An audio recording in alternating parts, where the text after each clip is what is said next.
Why is it so important to set intentions as you're going through any healing process?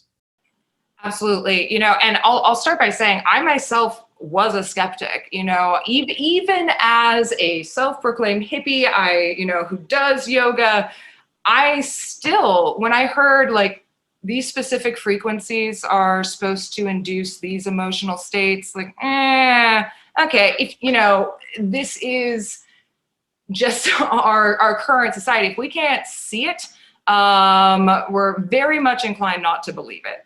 And that's, there is a leap of faith that I will say I was only really willing to take because I was desperate to find effective tools, right? If I hadn't been in a state where I needed to heal, I don't think that I ever would have entertained these. And I certainly would not have placed, my faith in the possibility in the same way. Having said that, I look at somebody like my brother. He's a sound engineer. He has no meditative practice. He is not a hippie. And, like most people, when I introduced this concept of intention, he pretty much dismissed it. And at the same time, we're setting a subconscious intention, whether we're realizing it or not. If you don't intentionally set what you would like to have the outcome to be, whatever your natural self, monologue is, your mind chatter, that's setting the intention for you. And if you don't have a super positive breeding ground, which, let's be real, like not a lot of us are walking around with no worries. And especially now, circumstances can leave you in a very stressed out state. So if we don't take that opportunity to write our own story, then our brain and our subconscious mind are just going to work with what they've been given and what they already know. That's just, if you understand how the brain works, then you can meet it where it's at, right? So in a neuroplastic state, both the psychedelic experience and with our light, one of the key components here is that you're simultaneously activating multiple areas of the brain at the same time. And so additionally, a way to really amplify this, and again, it's going to resonate differently with everybody, is manipulating the five senses into this set and setting and the intention that we're talking about. And you don't need to understand why rosemary makes you, joyful or you have these certain associations. If you enjoy something, if something brings you to the state that you're trying to get to, that's really all that you need to know.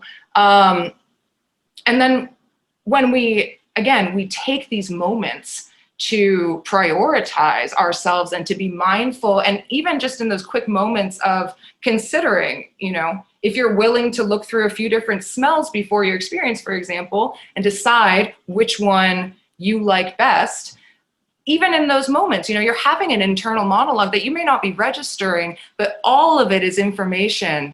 And again, we can leverage this information to set up an environment that's going to set us up for the ultimate success. And that's everybody's personal choice, right? Just like with a workout, how much energy you want to put into it is how much you're going to get out of it. And I think that a blessing of being in a situation like myself, where you need to get the most out of it that you can when you are at rock bottom, that really is where I found a willingness that I never had before. And that, is really a salient point that I want to, just plant the seed for people when they're struggling with finding that willingness, right? Because that's ultimately, you can say like, that's all you need is the willingness to believe in the possibility. And ultimately, yeah, arguably that is true, but so much easier said than done, right? I mean, to actually affect real change, which is what we're talking about, true healing. So it's these windows of neuroplasticity, it's these catalysts for altered states of consciousness. And like I said before, on a scientific level, what's happening here is quieting that default mode network, that mind chatter that dictates what you think and you believe, and the limiting beliefs that we've constructed based on our experience. These are, both psychedelics and our substance-free technology have reinstilled that opportunity for willingness and faith in the whole procedure again, when, you know, I have found myself, you know, exhausted by all of this. I too have to refuel my tank in this healing process, because it's been, you know, years, and you lose steam.